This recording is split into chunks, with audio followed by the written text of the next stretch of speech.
결론부터 말씀드리겠습니다. 인공지능이 여러분의 직업을 빼앗는 게 아니라 인공지능을 잘 활용하는 사람이 여러분의 자리를 대신하게 될 겁니다. 충격적으로 들리시나요?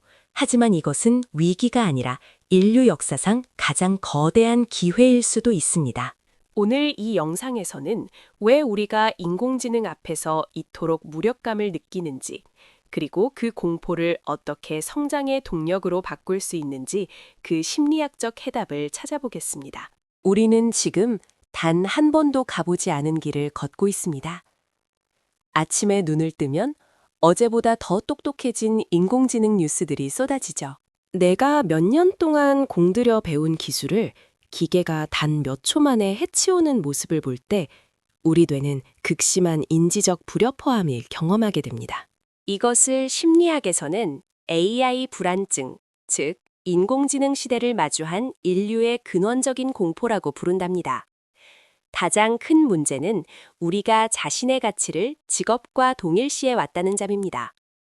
나는 무엇을 하는 사람인가? 라는 질문에 우리는 늘 자신의 직함을 답하곤 하잖아요. 그런데 인공지능이 그 일을 대신하게 되니 내 존재 자체가 부정당하는 듯한 느낌을 받는 것이죠. 내가 쓸모없어질지도 모른다는 공포는 단순히 경제적 빈곤에 대한 걱정을 넘어 내 삶의 의미를 잃어버릴 것 같은 존재론적 위기로 다가옵니다. 사실 우리 인류의 뇌는 변화보다 안정을 선호하도록 설계되어 있습니다. 낯선 기술의 등장은 원시시대의 맹수만큼이나 위협적인 신호로 받아들여지거든요. 편도체가 비상경보를 울리면 우리는 이성적인 판단보다 회피나 분노의 감정을 먼저 드러내게 됩니다. 그래서 인공지능을 부정하거나 무조건 멀리하려는 태도는 사실 우리 뇌가 스스로를 보호하기 위해 내리는 아주 본능적인 명령이기도 하네요.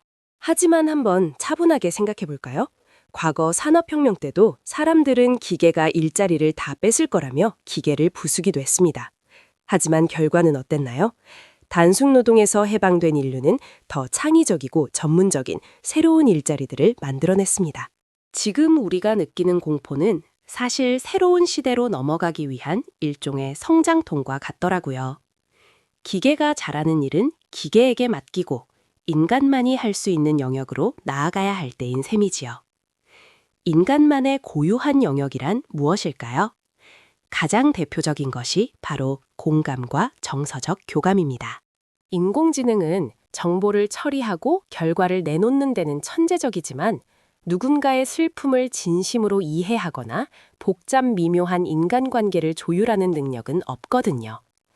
상담가나 예술가 혹은 누군가를 돌보는 직업들이 인공지능 시대에 더욱 빛을 발하게 될 이유가 바로 여기에 있답니다. 기계는 정답을 주지만 인간은 위로를 줄 수 있으니까요.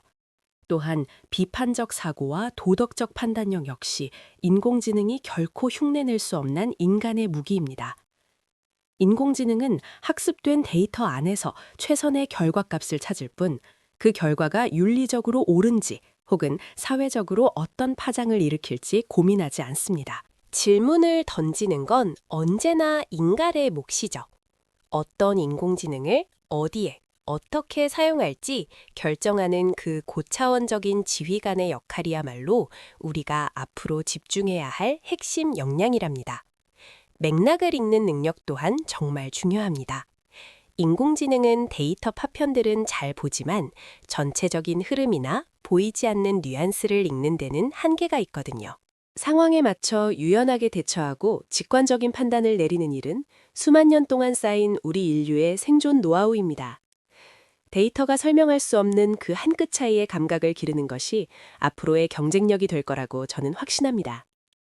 그렇다면 이 막연한 불안감을 구체적으로 어떻게 극복해야 할까요? 가장 먼저 해야 할 일은 인공지능을 경쟁자가 아닌 조력자로 바라보는 관점의 전환입니다. 내가 이 기계를 어떻게 부려먹을까를 고민해 보세요.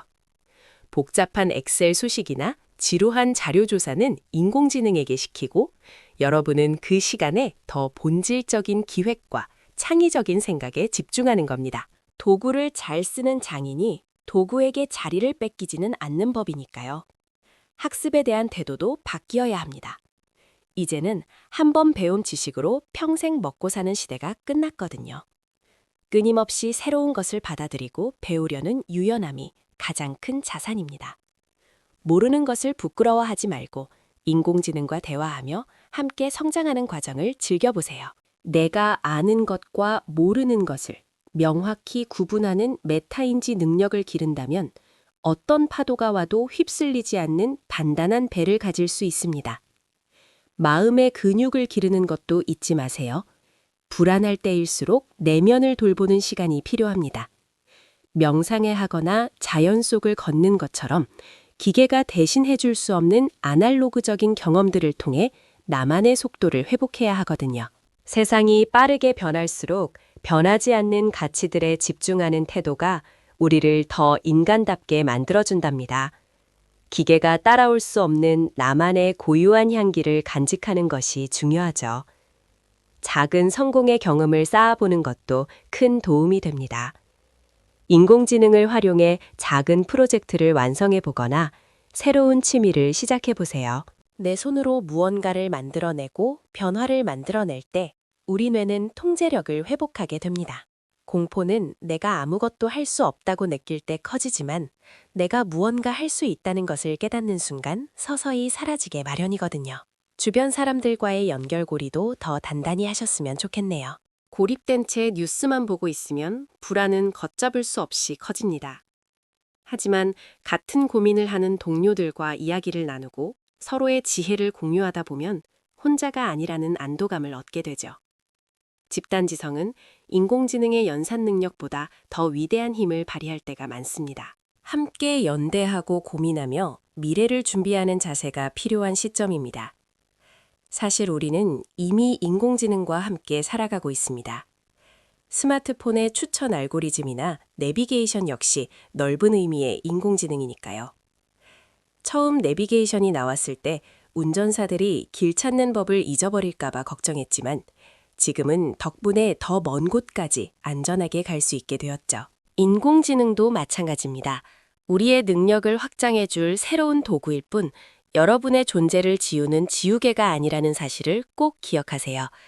인생은 정해진 답을 찾는 과정이 아니라 새로운 질문을 던지며 나만의 길을 만드는 과정입니다. 인공지능이 정답을 빨리 찾아준다면 우리는 더 깊고 의미 있는 질문을 던지는데 시간을 쓸 수 있습니다. 그것이 바로 인공지능 시대가 우리에게 주는 진정한 자유일지도 모릅니다.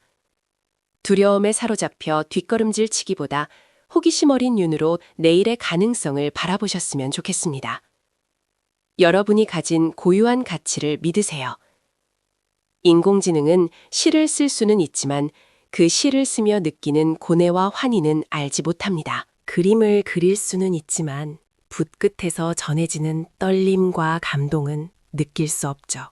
오직 인간만이 가진 그 뜨거운 심장과 영혼의 힘이 여러분을 대체 불가능한 존재로 만들어줍니다.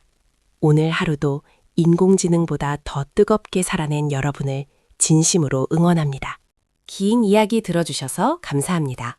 불안은 무지에서 오고 확신은 경험에서 온다고 하잖아요. 이제 걱정은 잠시 내려놓고 인공지능이라는 거대한 파도에 올라타 멋지게 서핑을 즐기는 여러분이 되시길 바랍니다. 저는 다음에도 여러분의 마음을 단단하게 지켜줄 유익한 심리학 이야기로 다시 찾아올게요. 오늘 밤은 부디 내일에 대한 걱정 대신 평온하고 안락한 휴식을 취하시길 바랍니다. 평안한 밤 되세요. 안녕히 계세요.